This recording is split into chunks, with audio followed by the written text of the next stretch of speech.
আর একটা অর্থ হলো আইনের মালিককে, ওই যে আলা লাহুল হুকুম, আইনের মালিককে।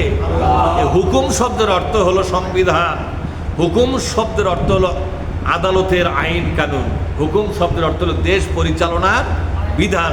হুকুম শব্দের অর্থ কি? দেশ পরিচালনার বিধান, শাসন কার্য পরিচালনার বিধান। এগুলো কার কাছ থেকে আসবে? আল্লাহ পাক বলে দিলেন, ও বান্দা সাবধান হয়ে যাও, কার বিধানে তুমি চলো, কারো বিধানে চলা যাবে না। আইনের মালিক শুধুমাত্র আমার আল্লাহ রব্বুল আলামিন, তাকে আইনের মালিক বলে মানতে হবে। এই দুনিয়া চলবে কার বিধানে বলেন তো? এই দুনিয়া চলবে আল্লাহর বিধানে, না অন্য কারো বিধানে? সলিবদ্দির বিধানে কি দুনিয়া চললে এটা কি চলান যাবে? যেরকম চলান যাবে নাকি? বিধান যার, ইবাদত চলতেছে তার। ফেরাউনের বিধান যতদিন মিশরে ছিল, মিশরের দেশের জনগণ ফেরাউনের ইবাদত করত। আবু জেহেলের বিধান যতদিন সৌদি আরবে ছিল, জনগণ ততদিন আবু জেহেলের ইবাদত করত। আজকে বাংলাদেশে মানুষের বিধান চলতেছে, এই জন্য মানুষ নামক একদল নেতাদের ইবাদত করতেছে দেশের মুসলমানেরা। কথা ঠিক না? সুতরাং বিধান চলবে কার? আল্লাহর বিধান যেদিন এই দেশে কায়েম হবে, এই দেশের জনগণ আল্লাহর ইবাদত করাটা তার জন্য সহজ হয়ে গেল। আপনি যে নেতার পার্টি করেন, সেই নেতার ইবাদত করতেছেন আপনি, নাউজুবিল্লাহ পাঠ করেন। আপনি যে নেতার কি করেন? আপনি যে নেতার পার্টি করতেছেন, আপনি তো সেই নেতার ইবাদত করতেছেন। মানুষ যার দল করে, মানুষ সেই দলের নেতার ইবাদত করতেছে। নাউজুবিল্লাহ, আর জোরে কোন না নাউজুবিল্লাহ। এই দেখেন, কুলিন্নী নুহিতু আন আ'বুদাল্লাযীনা তাদউনা মিন দুনিল্লাহ। কেন আপনি বলে দিন, এই দুনিয়ায় যারা আইন বানায় আল্লাহকে বাদ দিয়া, কাকে বাদ দিয়া? আল্লাহকে বাদ দিয়া যারা আইন বানায়, দেশ শাসন করে, তাদের আইন মেনে চলাটাই হলো তাদের ইবাদত করা। আমি তাদের ইবাদত কোনোদিন করব না, আমাকে নিষেধ করা হয়েছে। ইন্নী নুহিতু, অবশ্যই আমাকে নিষেধ করা হয়েছে। আমি যেন কারো ইবাদত না করি। তাহলে ইবাদত, কারো ইবাদত না করা মানে কি বলেন তো? আপনি যার দল করবেন, সেই দলের নেতার ইবাদত হয়ে গেল। যে ওই দলটা চলতেছে কোরআন বাদ দিয়ে, দলটা কি বাদ দিয়ে চলে?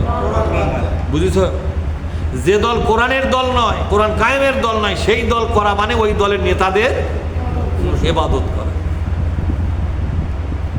আল্লাহ পাক বলছেন, তোমরা যদি জান্নাত পেতে চাও, ওয়ালা ইউশরিকু বিইবাদাতি রাব্বিহি আহাদা, আল্লাহর ইবাদতের পাশাপাশি দুনিয়ার কোনো মানুষের ইবাদত করা যাবে না। কে বলেছেন? আল্লাহ। তাহলে মানুষ যে মানুষের ইবাদত করে, সে কথা কোরআন শরীফে আল্লাহই বলে দিয়েছে। এই জন্য যে ব্যক্তি যে নেতার দল করবে, ওই নেতা যদি কোরআনের দলের নেতা না হয়, কোরআন প্রতিষ্ঠার আন্দোলনের নেতা যদি না হয়, ওই রকম নেতার দল করলে ওই নেতার ইবাদত হয়ে গেল আপনার। কি হয়ে গেল? এটাই হলো ইবাদতের মধ্যে শিরক করা। এটার ইবাদতের মধ্যে ওয়ালা ইশুরিক, বলেন ওয়ালা ইশুরিক বিইবাদাতি রাব্বিহি আহাদা, একমাত্র আল্লাহ রব্বুল আলামিন, তার ইবাদতের সাথে আর কারো ইবাদত জোড়া দেওয়া যাবে না। কে বলেছেন? আল্লাহ। নামাজের সময় আল্লাহর ইবাদত, রাজনীতি করার সময় সলিবদ্দির ইবাদত। কথা বলেন। নামাজের সময় কার ইবাদত করলেন? আল্লাহ। আর রাজনীতি করার সময় কারটা করলেন? সলিবদ্দিনটা। তাহলে রাজনীতি করার সময় যদি মানুষের ইবাদত করেন, রোজার সময় আল্লাহর ইবাদত, এ কথা কথা কয়। রোজার সময় কার ইবাদত? মানুষ রোজা করে, তাই রোজাটা কি মানুষ দেখাবার জন্য করে না আল্লাহর ইবাদত করে? হজের সময় আল্লাহর ইবাদত, নামাজের সময় আল্লাহর ইবাদত। কিন্তু রাজনীতি যখন করতে গেছে, তখন তো কোরআনের কোনো রাজনীতি করে না, মানুষের আইনের পার্টি করতে গেল। এই জন্য আল্লাহ পাক বলছেন, এখন তোমার দ্বারা মানুষের ইবাদত শুরু হয়ে গেল।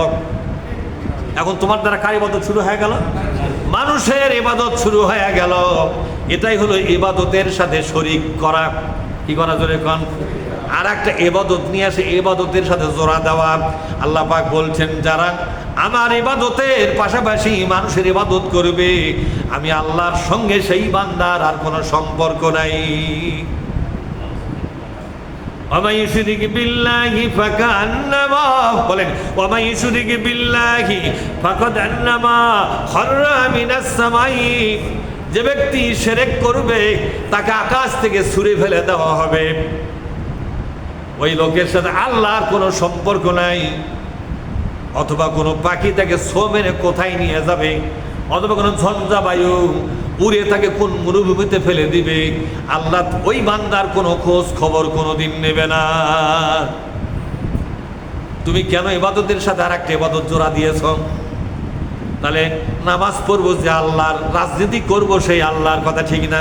কারণ আল্লাহ রাজনীতি করলাম, আল্লাহ রাজনীতি হলো আল্লাহর কোরআনের দল করাটাই হলো আল্লাহর রাজনীতি। বোঝেন না আমার কথা? কার দল করা? কোরআনের দল যেদিন থেকে শুরু করলেন সেদিন রাজনীতির বেলায় ইবাদত হলো কার? এজন্য আল্লাহ নবীর সাহাবাদের ভিতরে দুই ভাগ হয়ে গেল। কয় ভাগ? যেরকম কয় ভাগ? নবীর সাহাবীদের মধ্যে মদিনাতে যাওয়ার পরে নবীর সাহাবারা দুই ভাগ হয়ে গেল। এটা প্রমাণ হয়ে গেল উহুদের ময়দানে। উহুদের যুদ্ধ শুরু হলো যখন, সাহাবারা দুই ভাগ হয়ে গেল।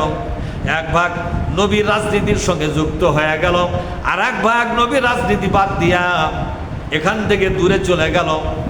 যারা সরে গেল ওই সাহাবাদের জন্য আল্লাহ বলে দিলেন, নবীজি এরা মুনাফিক হয়ে গেছে, এদের সাহাবীর মর্যাদা শেষ করে দিলাম, এদেরকে জাহান্নামে দিলাম। তোমার সঙ্গে নামাজ পড়ে লাভ নাই, রোজা করে লাভ নাই। তোমার সঙ্গে নামাজ পড়ার সময় নামাজি, রোজা করার সময় রোজাদার, হজ করার সময় হাজি, তোমার সঙ্গে জেকের করার সময় জেকেরকারী, রাজনীতি করার সময় তারা সলিমদ্দির দল কেন করলো? আমার কথা বোঝেননি? এই জন্য আব্দুল্লাহ ইবনে ওবাইয়ের নেতৃত্বে 300 জন বিশ্ব নবীর সাহাবী হয়েছিল। এই 300 জন সাহাবী উহুদের ময়দান থেকে যখন চলে গেল, না না না, নবীর সঙ্গে রাজনীতির কোনো কর্মসূচিতে আমরা অংশগ্রহণ করব না। যখন চলে গেল আল্লাহ পাক তাদের ইমানটা সিজ করে দিয়ে বেঈমান বানায় দিলেন। সাহাবীর মর্যাদা নষ্ট করে দিয়া মুনাফিক অবস্থায় তাদেরকে জাহান্নামে দিয়েছে। শুধু তাই নয়, আল্লাহ পাক বললেন ইনতাস্তাগফির লাহুম, বলেন ইনতাস্তাগফির লাহুম আও লা তাস্তাগফির লাহুম ইনতাস্তাগফির লাহুম 70 মাররাতান ফালা ইয়াগফিরাল্লাহু লাহুম। হে নবী, আপনি তাদের জন্য দোয়া করেন অথবা না করেন কোনো লাভ হবে না। ইনতাস্তাগফির লাহুম 70 মাররাতান, 70 মানে 70। নবীর মতো মহামানব যদি 70 বার এই লোকের জন্য দোয়া করে, কোনোদিন এই দোয়া কবুল হবে না। ফালা ইয়াগফিরাল্লাহু লাহুম, তাদের জন্য তাদের গুনাহ মাফের কোনো দোয়া কবুল করা হবে না। নবীকে বলা হলো তোমার মতো মহানবী, মহামানব, সমস্ত নবীদের সর্দার হলো তুমি, তোমার হাত তুলতে দেরি হয়, দোয়া কবুল হতে দেরি হয় না।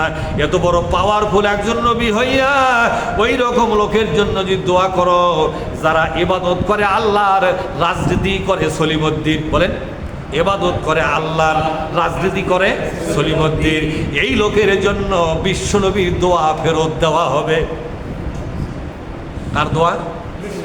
বিশ্বনবীর দোয়া যেখানে ফেরত আসতেছে এক এক করে কতবার? 70 মাররাতান, কতবার?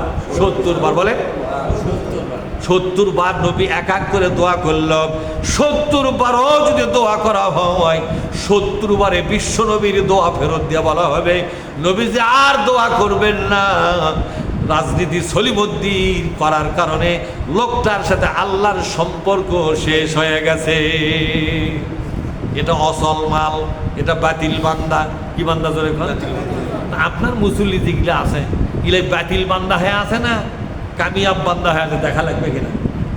কথা কয় না রে। হজ করলেই সব ইবাদত কবুল হবে? হজ করে আসিয়াও কিন্তু সলিমদ্দির দল করে, করে কিনা? জোরে করে কিনা? হজ করে আসি সলিমদ্দির দল করতেছে না? হ্যাঁ, এমনকি যখন রাজনীতির মিটিং সিটিং হয় দেখবেন প্রধান অতিথি আলহা সলিমদ্দিন তালুকদার। কথা ঠিক না? লেখা আছে কিনা? প্রধান অতিথি আলহা সলিমদ্দিন তালুকদার আছে না? জোরে এখন এই তো হাজি, কিন্তু এই হাজি তো জানে না মানুষের আইনের দল করার কারণে লোকটার সাথে আল্লাহর সম্পর্ক কি হয়ে গেছে? বিচ্ছেদ হয়ে গেছে, শিরক হয়ে গেছে, নবীর শাফায়াত তার জন্য বাতিল হয়ে গেছে। লোকটা মরা বাকি, মরার সাথেই জাহান্নামী হবে। এখন আপনারা বলেন কি করবেন? আপনারা এখন মাথার টুপি দিয়া মুখোশধারী দিয়া ঠিক সরসর করে দেয় সলিমদ্দির দলের পানির সাথে বসে বসে কিনা জোরে খান, আর দাঁড়িয়ে হাসে আর কয়, এমপি সাহেব এই যে আমি আসছি তো। হ্যাঁ এমপি করে, এমপি সাহেব কে রে? ও হ্যাঁ ঠিক আছে বসেন, আপনার প্রতি আমার দৃষ্টি আছে। তোর বুক ফুলে 28 ইঞ্চি বুক থেকে 42 ইঞ্চি হয়ে গেছে। যার সর্বনাশ, এমপি সাহেব আমার দিকে দেখা করছে, তোমার দিকে আমার একটা ভালো নজর আছে। আর এমপি নজর পড়ছে যেখানে, জাহান্নামের দরজা খুলে গেছে। এ কথা বলেন না কেন? কারণ সলিমদ্দি মার্কা নেতা যখন তোমার দিকে সুনজর দিবার চায়, তখন বিশ্ব নবীর সুনজর থেকে তোমাকে বাতিল করে দেওয়া হয়ে গেছে। ঠিক না? ঠিক জোরে কোন।